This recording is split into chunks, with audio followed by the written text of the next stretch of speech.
"1917" is phenomenal. I think it's the best movie of the year. Let's get that out of the way now, because we're about to discuss some aspects of the film that may be considered not great. And everyone's so easily triggered, I gotta give that disclaimer. Now, the film has a clear gimmick, if you want to call it that. Don't be offended, we can also call it a style or a technique. The whole flick was filmed to be one long shot. So we don't leave the main characters once during the whole 2-hour runtime. Now, the question I want to pose is, did this technique aid in the storytelling or hinder it? Some critics have said that it's a neat trick that resulted in an otherwise bad movie. So, was it a gimmick or something more? I want to jump into it and then we'll come to a conclusion, but first, make sure to hit subscribe and turn on your notifications. Also be warned, there are spoilers for 1917 ahead. If you have not seen the film and don't want it ruined, then leave. Or if you don't care, then just stick around. You do you. Whatever! We'll start with the positive. 1. Increased tension. Something about the lack of cutting between shots makes the whole thing significantly more suspenseful. If something were to sneak up on the characters, it would be sneaking up on us, the audience, as well.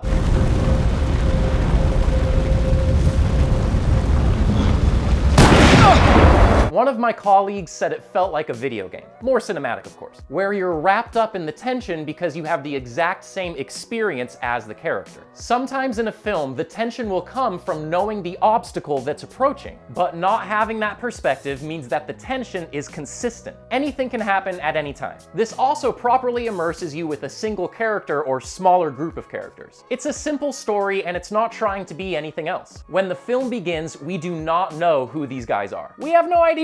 But as the story unfolds, we get to know them better than we ever could have. If we're not clever about this, no one will get to your brother. I will.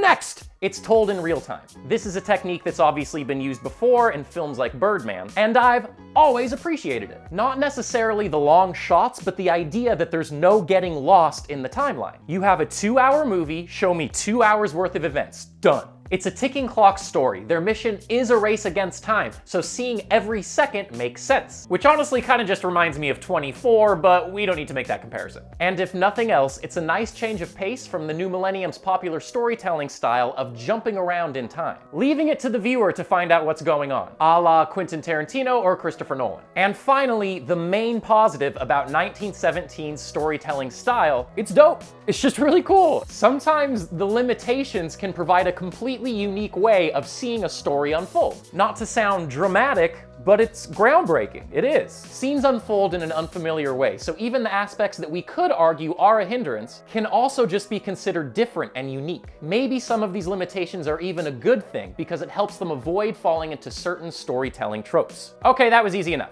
Because the film is great, but now it's time to talk about the negatives. First, we don't get to revisit any characters. The first time that I started to acknowledge this technique as a hindrance was when Dean Charles Chapman, who plays Lance Corporal Blake, fires off his flare gun from the German front line. The dude who gave him the flare gun, Lieutenant Leslie, played by Andrew Scott, was some slight comedic relief who essentially said it would be a miracle if they made it over there alive. Now, in any other war film, they could not have gotten away with shooting off that flare and then moseying on, continuing with their mission. It just wouldn't have happened. It would have cut to the lieutenant who gave them the gun, and he would have looked up and smiled and had some sort of aha moment. Or if the script was cheesy, he would have been like, son of a bitch, they made it. And because we're used to the ability to show those kinds of reactions, part of us really wanted to see it. This is also the reason that the film has huge talent like Mark Strong, Benedict Cumberbatch, and Colin Firth, who are all in what's considered to be very minor roles, although the characters are pivotal. It's because we can't revisit them at any point where our main characters aren't around. That's a limitation. Maybe this limitation just prevents some forced and cheesy cutaways or interactions, but it definitely leaves something to be desired, even if we're just cultured that way. Next, we don't get any background information. We learn a lot about our two main characters' families on their little voyage. We will lose 1,600 men, your brother among them. And part of the challenge must have been allowing this information to unfold in such a confined period of time. But is it realistic to think that all of this would come to light during those 2 hours? Or was it forced because they needed us to get a feel for their backgrounds within the constraints of this filmmaking technique? And finally, the last reason that the one shot was a hindrance, everything had to pay off. Every little thing. It's like trying to tell a joke in one breath.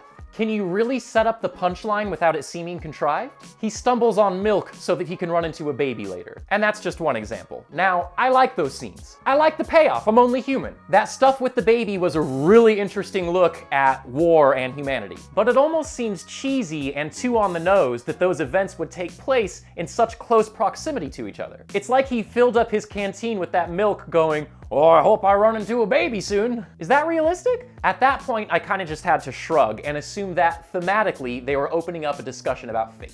So what seems like too much of a coincidence might just be inevitable. So now, my conclusion. Now that we've assessed the facts, I have a conclusion. And this is the correct answer, I'm sure. All in all, I do think it's fair to argue that the one-shot technique is just a gimmick. However, I personally do not believe that it is. Because even though there are limitations, the film is done so well that it can always be argued said constraints just provide us with a unique, cinematic, and more personal way of telling the story. So said limitations, in the end, could just be a good thing. And that's just my opinion, man. But I don't have all the answers. Let me know what you think. Am I way off base here? Is the one-shot Diddy Bob just a gimmick? Hit the comments. What the f does Diddy Bob mean? I don't know what that was.